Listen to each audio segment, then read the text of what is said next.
الرحمن الرحيم. السلام عليكم ورحمة الله وبركاته.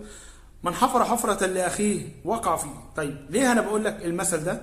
عزيزي الزملكاوي، لو تتذكر الفترة اللي فاتت كانت لعيبة نادي الزمالك المميزة كانوا كلهم بيجي لهم عقودة احتراف في الدول الخليج، ومن ثم بيرجعوا كباري للنادي الأهلي.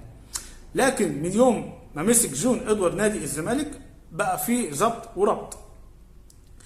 طيب كمان المدربين اللي كانوا بيتألقوا مع نادي الزمالك وبيحرزوا بطولات هم كمان كانوا بيجوا لهم عقودة احتراف في الدول الخليج. لكن سبحان الله الآية اتقلبت، وكلنا عارفين اللعيبة اللي كانت بتطلع من نادي الزمالك كانت بترجع كباري بعد كده للنادي الأهلي، والنادي الأهلي بيكون ليه يد في خروج اللعيبة اللي بتطلع من نادي الزمالك لأحد الدول الخارجية علشان بعد كده يرجعوا للنادي الأهلي. لكن سبحان الله ربك يمهل ولا يهمل. اللي حصل ايه دلوقتي؟ اللي حصل ان دلوقتي بدل ما كانت الأنظار بتتجه لنادي الزمالك دلوقتي بقت الأنظار بتتجه للنادي الأهلي.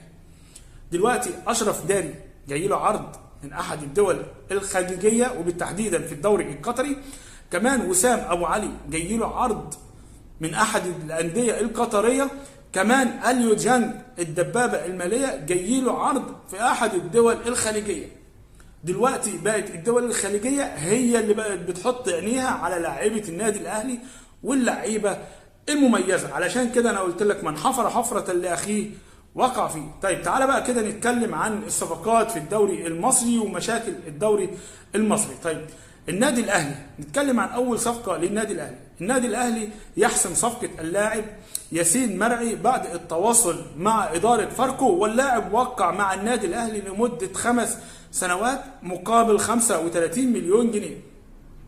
طيب أنا زي ما قلت لك دلوقتي إن أشرف داري احتمال يطلع من النادي الأهلي أو يرحل من النادي الأهلي، فالنادي الأهلي مطالب بتعويض رحيل أشرف داري بمدافع مكانه.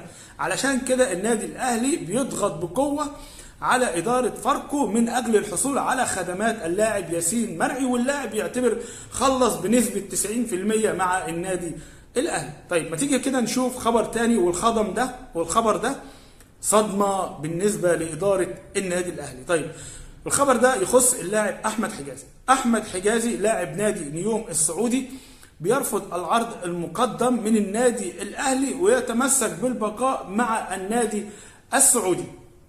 ليه أنا بقول لك صدمة؟ لأن إدارة الأهلي ما كانتش تتوقع إن أحمد حجازي يرفض العرض المقدم من النادي الأهلي.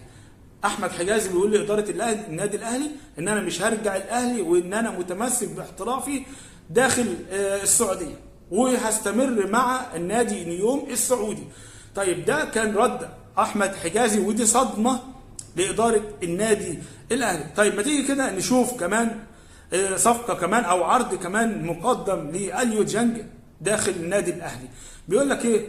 بيقول لك تلقى النادي الأهلي عرضا مغريا من أحد الأندية القطرية من أجل التعاقد مع اللاعب أليو ديانج، وقد قدم النادي القطري عرضا ضخما للنادي الأهلي من أجل الحصول على خدمات الدبابة المالية. طيب أنا شايف أن حتى لو العرض ضخم جدا إدارة النادي الأهلي مش هتفرط في أليو ديانج، لأن لعيب مهم جدا جدا في النادي الأهلي، فصعب جدا أن النادي الأهلي يفرط في هذا التوقيت في أليو ديانج. طيب ما تيجي كده بقى نتكلم كزملكاوية مع بعضنا عن صفقات نادي الزمالك وتجديد بعض العقود للاعبين. وفي صفقة قوية جدا جدا أو صفقة من العيار الثقيل هقول لك عليها دلوقتي. طيب عبد الله السعيد يجدد تعاقده مع نادي الزمالك لمدة موسمين مقابل 40 مليون جنيه. طيب أنا شايف إن تجديد عبد الله السعيد في الوقت ده مهم جدا. ليه؟ ان نادي الزمالك دلوقتي ما بقاش فيه القائد الحقيقي لنادي الزمالك او لفريق نادي الزمالك.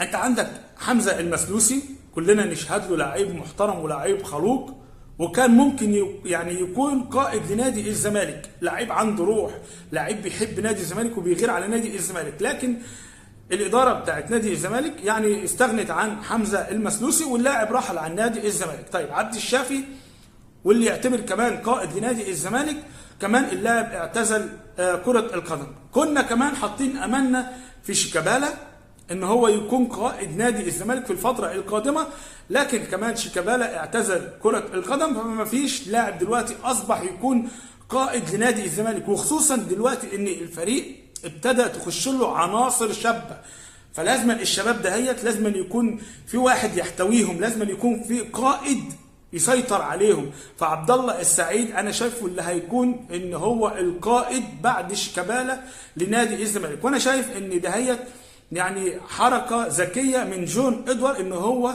يعني يكون مرن مع عبد الله السعيد ويجدد له لمده موسمين، لان كنا كلنا عارفين ان جون ادوار كان مصمم على موسم لعبد الله السعيد، لكن الحركه ديت ذكيه من جون ادوار لان هو عارف بيجيب عناصر شابه، فلازم العناصر الشابه ديت يكون معاها قائد يحتويها او يكون قائد مسيطر عليها. طيب ده كده عبد الله السعيد، الف مبروك لعبد الله السعيد. كمان عبد الله السعيد يعني الموسمين دول كده عبد الله السعيد يعتبر بيقول انا مش هعتزل غير داخل نادي الزمالك. الف مبروك لعبد الله السعيد تجديد عقده مع نادي الزمالك. طيب ما تيجي كده نشوف خبر تاني او صفقه تاني لنادي الزمالك. بنسبه 90% نادي الزمالك نجح في الاتفاق مع النادي البنك الاهلي من اجل الحصول على خدمات اللاعب خط الوسط احمد ربيع مقابل مصطفى شلبي ومصطفى الزناد. يعني بنسبه 90% احمد ربيع زملكاوي خلاص. جون ادوار خلص مع احمد ربيع لاعب البنك الاهلي، ودي ان شاء الله باذن الله تكون الصفقه الثانيه باذن الله لنادي الزمالك. طيب تعالى بقى كده نتكلم عن الصفقه السوبر اللي انا قلت لك عليها، او الصفقه اللي من العيار الثقيل. اللاعب البرازيلي كارلوس فينيسيوس على اعتاب نادي الزمالك. خليني اقول لك ان خلاص جون ادوار بيحاول ان هو يخلص وينهي اتفاقه مع اللاعب كارلوس فينيسيوس. اللاعب البرازيلي اللاعب حر، اللاعب عنده 30 سنة، لعيب مهاجم صريح. اللاعب لعب لبعض الأندية في الدوري الإنجليزي وبعض الأندية الأوروبية.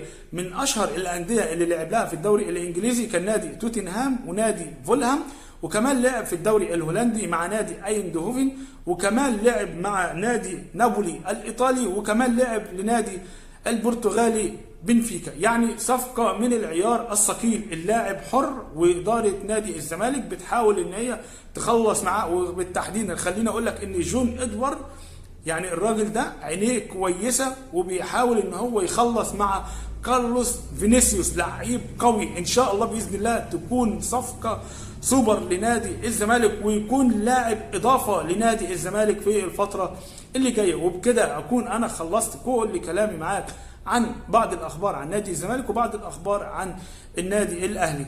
سلام.